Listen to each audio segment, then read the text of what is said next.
शंकर को एक बेलपत्र भी अगर हम समर्पित कर रहे हैं तो वो आखी हो। एक चावल का दाना भी हम शिव को दे रहे हैं तो वो आखा हो।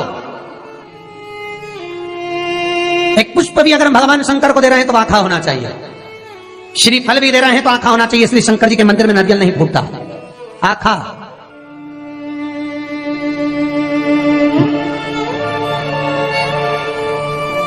समर्पण भी हो तो पूर्ण हो, आखा, आधा नहीं।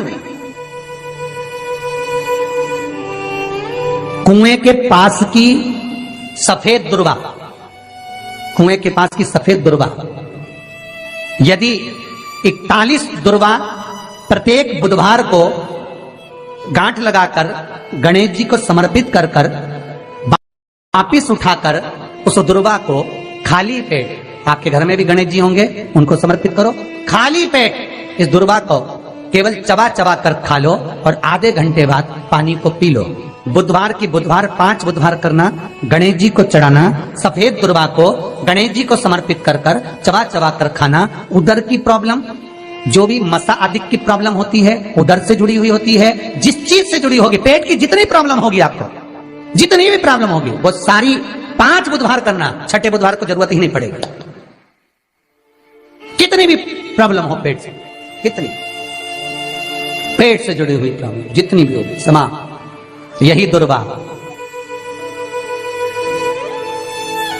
शिव महापुराण की कथा कहती है, यदि पंचमी तिथि के दिन, चतुर्थी के दिन 7 गांठ वाली दुर्वा 21 ले लो और चतुर्थी के दिन गणेश जी को समर्पित कर दो।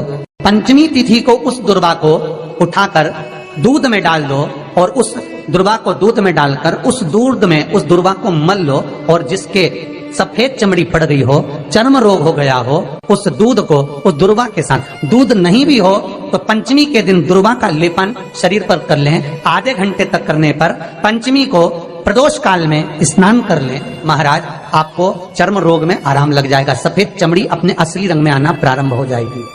गणेश पुराण दुर्वा का मूल बता। महाराज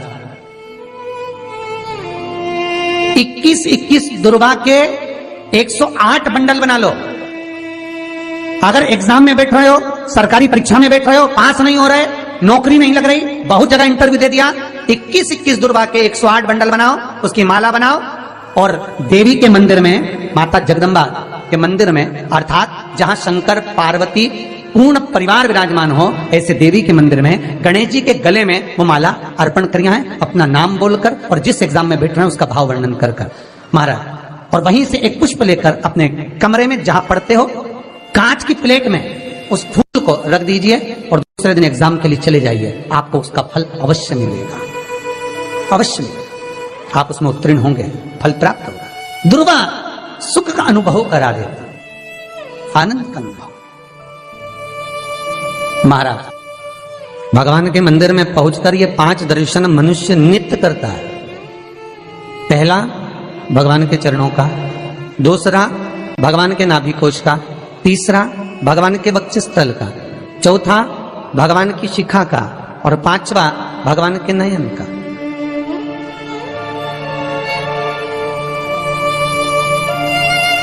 सबसे पहला दर्शन जब हम भगवान के मंदिर में पहुंचकर जाकर करें तो वो भगवान के चरण होना चाहिए, परमात्मा के चरण।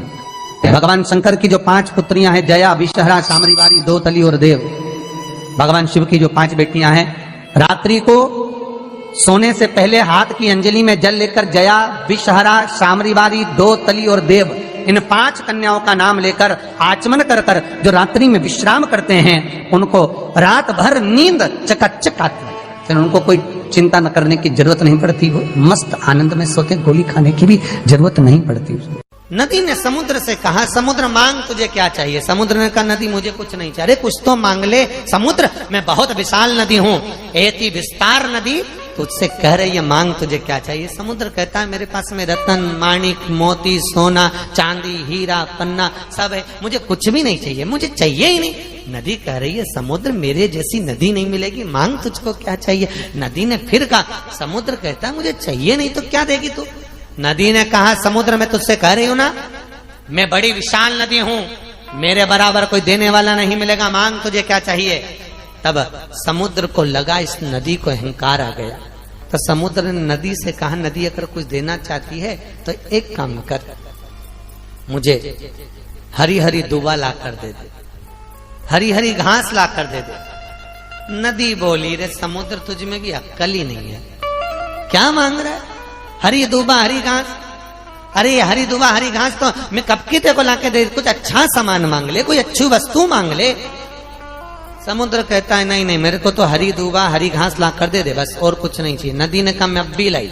नदी गई, घाट के किनारे पर दूबा लग रही थी, घास लग रही थी। नदी ने लहर ली, पानी से अपनी पास में लगी हुई दूबा को तोड़ने लगी। जब नदी अपने जल से दूबा को तोड़ने के लिए जाती है, घास को तोड़ने के लिए जाती है, उसी समय पर दूबा पानी के वजन के कारण नीचे झुक जाती है और वो टूट नहीं पाती। बहुत प्रयास कर, नदी अपार प्रयास कर रही है कि कैसे भी वो दूबा टूट जाए और दूबा मुझे मिल जाए, पर दूबा टूटती नहीं है। अंत में नदी हार गई और आकर समुद्र से कहा, समुद्र तू कुछ और मांग ले। समुद्र ने कहा, क्यों, मैंने तुझे हरी दूबा हरी घास लाने को कहा था, तो तोड़कर नहीं लाई।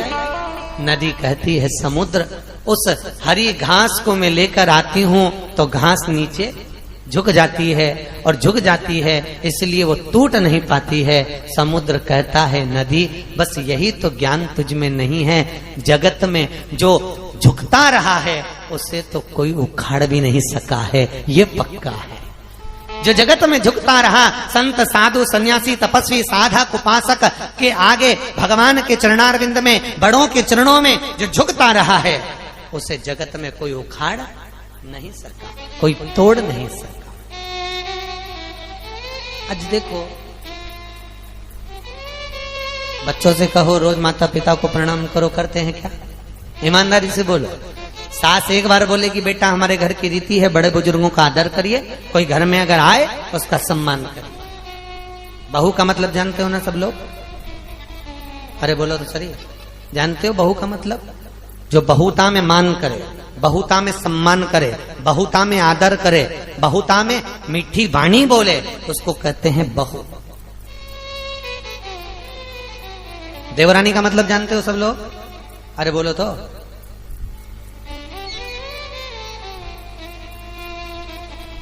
जेठानी का मतलब जानते हो? देवरानी, देवों के घर से भेजी हुई रानी, तो उसको क्या कहते हैं? अच्छे से बोलो जरा। देव रानी, उसके आने से तेरी जय जय कराने की ठानी और तू बन गई जेठानी। अब संबंध देखो, हमारे हिंदू रीति के संबंध कितने प्यारे हैं, उसको देखिए। वो देवों के घर से आई, तेरा मान बढ़ाई, तो तुम दोनों में आपस में प्रेम होना चाहिए कि नहीं होना चाहिए?